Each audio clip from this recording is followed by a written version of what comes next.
നമസ്കാരം, the news ഐയിലേക്ക് സ്വാഗതം. ലഹരി മരുന്നുകളുടെ വ്യാപനവും അതിന്റെ സാമൂഹിക പ്രത്യാഘാതങ്ങളും കേരളത്തിന്റെ ഭാവിയെക്കുറിച്ച് കടുത്ത ഭീതിയും ആശങ്കയുമാണ് സൃഷ്ടിച്ചിരിക്കുന്നത്.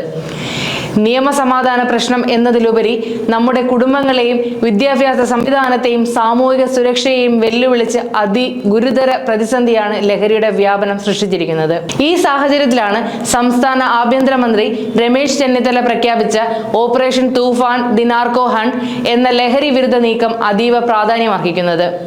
സംസ്ഥാനത്തെ കൊള്ളപ്പലിശക്കാർക്കെതിരെ ശക്തമായ നടപടി സ്വീകരിച്ച് രമേശ് ചെന്നിത്തല ആഭ്യന്തരമന്ത്രിയായിരുന്ന കാലത്താണ്. അക്കാലത്ത് ഓപ്പറേഷൻ കുബേരയിലൂടെ ജീവിതം തിരിച്ചു കിട്ടിയത് വട്ടപ്പലിശക്കാരുടെ ഭീഷണിക്കും ക്രൂരതയ്ക്കും ഇരയായ ഒട്ടനവധി പേർക്കായിരുന്നു.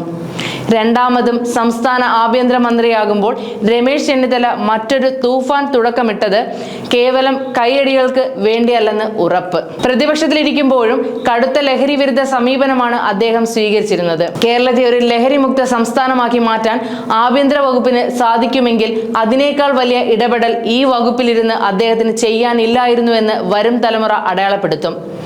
ജൂൺ 1 സ്കൂളുകൾ തുറക്കുന്ന ദിനം തന്നെ പദ്ധതിക്ക് തുടക്കമിടുന്നത് യാദൃശികമല്ല.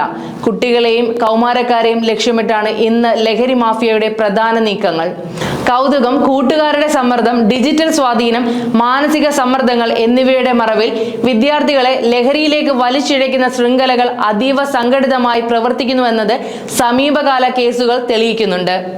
ഒരു തലമുറയുടെ മാനസിക ശാരീരിക ആരോഗ്യം തകർക്കുന്ന ഈ ഭീഷണിക്കെതിരെ ശക്തമായ സർക്കാർ ഇടപെടൽ അനിവാര്യമായിരുന്നു. ആ ആവശ്യത്തിനുള്ള മറുപടിയാണ് ഓപ്പറേഷൻ തൂഫാൻ എന്ന് കരുതാം. കുറച്ചു വർഷങ്ങളായി കേരളം നേരിടുന്ന ലഹരി പ്രശ്നത്തിന്റെ സ്വഭാവം തന്നെ മാറിയിട്ടുണ്ട്. ഒരു കാലത്ത് കഞ്ചാവോ പുകയിലയോ ആയിരുന്നുവെങ്കിൽ ഇന്ന് MDMA, LSD പോലുള്ള സിന്തറ്റിക് ലഹരികളാണ് വിദ്യാർത്ഥികളിലേക്ക് എത്തുന്നത്. ചെറിയ സ്റ്റിക്കറുകളായും കൂൾ രൂപത്തിലും പൊടിയും ഗുളികകളുമായി ഒക്കെയായി എത്തുന്ന ലഹരി വസ്തുക്കൾ രക്ഷിതാക്കൾക്ക് പോലും തിരിച്ചറിയാൻ പ്രയാസമാണ്. സോഷ്യൽ മീഡിയയിലൂടെയും ഡിജിറ്റൽ പ്ലാറ്റ്ഫോമുകളുടെയും മറവിൽ പ്രവർത്തിക്കുന്ന ലഹരി മാഫിയ സമൂഹത്തിന്റെ കണ്ണുകൾ വെട്ടിച്ച് പുതിയ വഴികൾ കണ്ടെത്തിക്കൊണ്ടിരിക്കുന്നു. അതുകൊണ്ട് തന്നെ പരമ്പരാഗത റെയ്ഡുകളും പരിശോധനകളും മാത്രമല്ല, സാങ്കേതിക വിദ്യയും അന്തർ സംസ്ഥാന ഏകോപനവും ഉൾപ്പെടുന്ന സമഗ്ര നീക്കവുമാണ് ഇനി ഇതിന്റെ വേട്ടയ്ക്ക് വേണ്ടി വരിക. ആ നിലയിൽ മറ്റ് സംസ്ഥാനങ്ങളിലെ പോലീസ് മേധാവികളുമായി ഏകോപനം ശക്തമാക്കുമെന്നും സിന്തറ്റിക് ഹൈബ്രിഡ് ലഹരികളുടെ ഉറവിടം കണ്ടെത്തുമെന്നും ആഭ്യന്തരമന്ത്രി വ്യക്തമാക്കിയത് സ്വാഗതാർഹമാണ്. ലഹരി ഉപയോഗിക്കുന്നവരെ മാത്രം പിന്തുടരുന്നതല്ല, അതിന്റെ സാമ്പത്തിക ഡിജിറ്റൽ ശൃംഖല തകർക്കുകയാണ് യഥാർത്ഥ വെല്ലുവിളി. വിതരണ കേന്ദ്രങ്ങൾ, ഓൺലൈൻ ഇടപാടുകൾ, സ്കൂൾ പരിശോധനയിലെ ചെറുകിട കണ്ണികൾ, 5 സ്റ്റാർ പാർട്ടികൾ തുടങ്ങി എല്ലാ തലങ്ങളിലും നിരീക്ഷണം ശക്തമാക്കേണ്ടതുണ്ട്. വലിയ മത്സ്യങ്ങളെ തൊടാതെ ചെറിയ ഉപഭോക്താക്കളെ മാത്രം പിടികൂടുന്ന സമീപനം ഫലപ്രദമാകില്ല എന്നതിന്റെ സാക്ഷ്യമായി മുൻകാല അനുഭവങ്ങൾ നമുക്ക് മുന്നിലുണ്ട്. മുൻ LDF സർക്കാർ ലഹരി മാഫിയകളെ ലക്ഷ്യമിട്ട് ഓപ്പറേഷൻ ഡി ഹണ്ട് നടപ്പാക്കിയെങ്കിലും ലഹരി കണ്ണികൾ അറക്കുവാൻ അവർക്ക് കഴിഞ്ഞില്ല. അതേസമയം ലഹരിക്കെതിരായ പോരാട്ടം പോലീസ് നടപടികളിൽ മാത്രം ഒതുങ്ങരുത്. ലഹരിയുടെ ഇരകളാകുന്ന കുട്ടികളെ കുറ്റവാളികളായി മാത്രം കാണാതെ ചികിത്സയും കൗൺസിലിംഗും പുനരധിവാസവും നൽകേണ്ട മനുഷ്യരായി കാണണം.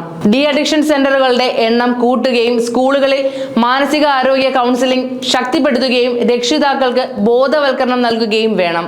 ലഹരി ഉപയോഗത്തിലേക്ക് കുട്ടികളെ തള്ളിവിടുന്ന കുടുംബ സാമൂഹിക ഘടകങ്ങളെയും ഗൗരവത്തിലെടുക്കണം. പോലീസ് സ്റ്റേഷനുകളെ ജനസേവന കേന്ദ്രങ്ങളാക്കി മാറ്റുമെന്നും പരാതികൾ സഹാനുഭൂതിയോടെ കേൾക്കുന്ന സംവിധാനം ഒരുക്കുമെന്നും ആഭ്യന്തരമന്ത്രി പ്രഖ്യാപിച്ചിരിക്കുന്നത് ശ്രദ്ധേയമാണ്. ജനവിശ്വാസം നേടിയ പോലീസിനെ സമൂഹത്തിന്റെ സഹകരണം നേടാനാകൂ. ലഹരി വിരുദ്ധ പോരാട്ടത്തിൽ ജനങ്ങളുടെ പങ്കാളിത്തവും അനിവാര്യമാണ്.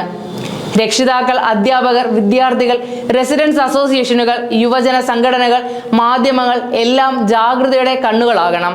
സംശയാസ്പദമായ ഇടപാടുകൾ കണ്ടാൽ ആരും മിണ്ടാതിരിക്കരുത്. മുമ്പും ലഹരി വിരുദ്ധ പദ്ധതികൾ കേരളത്തിൽ പ്രഖ്യാപിക്കപ്പെട്ടെങ്കിലും പലതും റെയ്ഡുകളിലും വാർത്താ തലക്കെട്ടുകളിലും ഒതുങ്ങി. ഓപ്പറേഷൻ തൂഫാൻ ആ വിധമാകരുത്.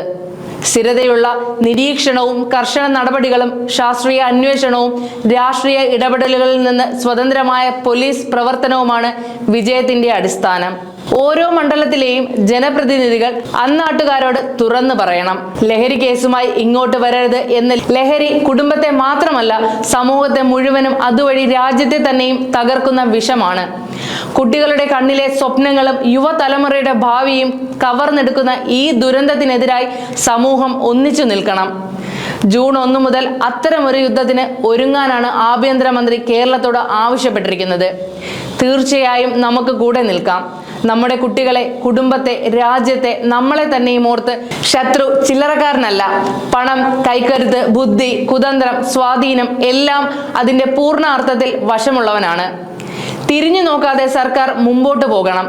അടിയുറച്ച് പിന്നിലുണ്ട് നന്മ നിറഞ്ഞ കേരളീയ സമൂഹം.